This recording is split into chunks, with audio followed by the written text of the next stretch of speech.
Earth signs, we are doing something a little different this week. This week you are picking a topic and then I will help you interpret the cards for yourself.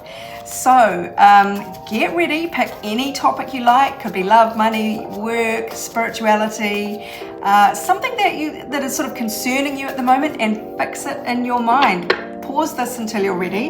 But here's a look at your current energies around this situation. Let's see if they resonate with you. Wow, this fellow was also out with fire signs. This is very much about having plans for the future and high expectations, and either having a lot of energy to knock down the obstacles that stand in your way, or about defending yourself and making sure no one will knock you over, knock you off your path. There seems to be a lot of high hopes about something. You might have had some news recently about this situation that has fired up your positive expectations. So let me help you put these energies together. This is looking towards the future with very positive expectations that good things, i.e. ships full of goodies, are headed your way because you've done the hard work. This is a lot of energy, vigorous energy, either vigorously defending your position or vigorously fighting off opposition. But there is a lot of determination in this card. The Seven of Wands. And then the Star. This is hopes for the future. This is healing. This is good feelings. This is, renewed faith. And, that just that feeling that you get that good things are happening, that you just know in your bones good things are happening. And so this is really rejuvenation, replenishment of your hopes and wishes, and just positive expectations. So there is a lot of positive expectation energy in this sort of current situation for you. So let's pull some more cards now to see what you need to know about this situation. So just remember the topic that you fixed in your mind. Let's see what the universe wants you to know about this. So you've got the sun coming out twice. It's shining a big spotlight on your third house of communication, of your neighborhood, and maybe even siblings.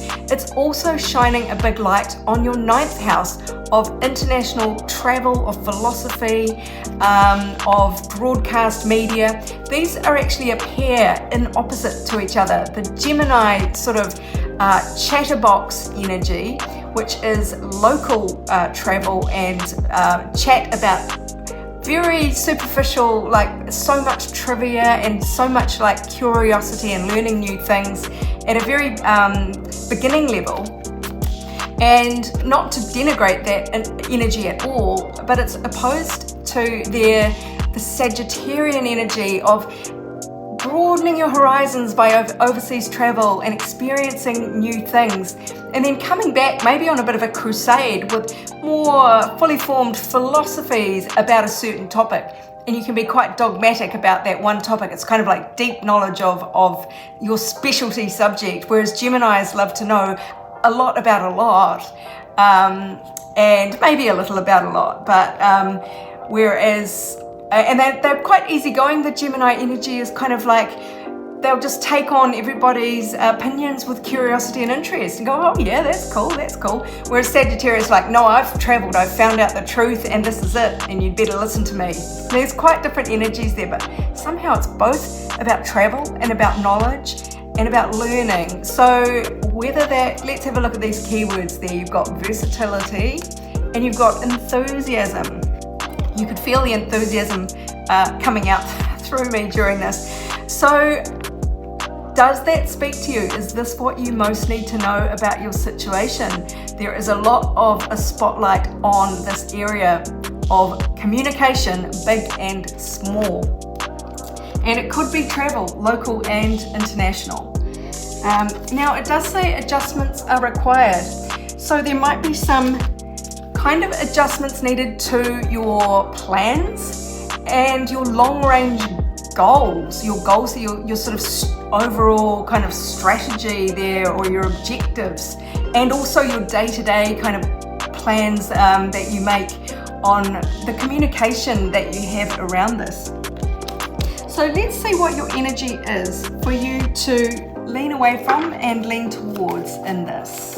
This is all part of my cunning plan to let you know how the cards work, that you can put together these energies in a way that makes sense to you. These cards might speak to you in a slightly different way than they're speaking to me, and I'm trying to leave it more open to your interpretation so that you can go take ownership and go, oh, I know what that is telling me, because that's how the cards work.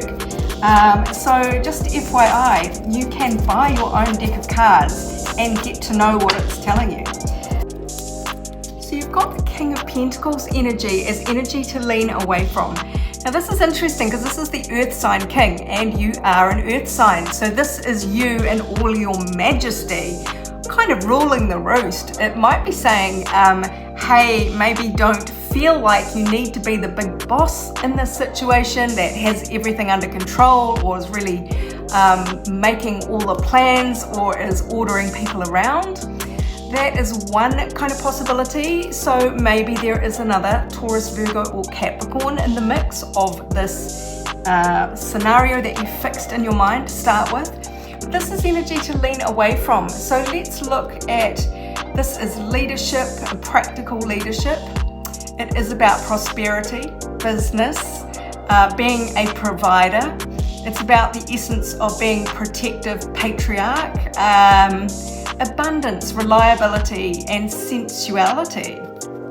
So let's see what it is in the negative, just because that sometimes helps when it's energy to lean away from. It's things like greed and chauvinism, corruption, bribery, poor investments, possessiveness, exploitative behavior, and wastefulness. So see how that relates to you, the energy for you to lean away from, King of Pentacles. So see how that relates to your situation and what that means to you in these circumstances. The energy to lean towards is actually a joyful sense of stability. The Four of Wands, your own four walls, your own home. Now that should be music to your ears. Earth signs love putting down roots. So this is a very joyful card about, it's kind of a rite of passage, like a party that sort of celebrates a 21st or an engagement, a wedding. It can be soulmate energy, 1111 indicated there by the two sets of double wands. So the key words are 1111, homecoming, celebration, harmony, marriage, family, friends, reunions, gatherings, stability, and belongings are the main keywords on there.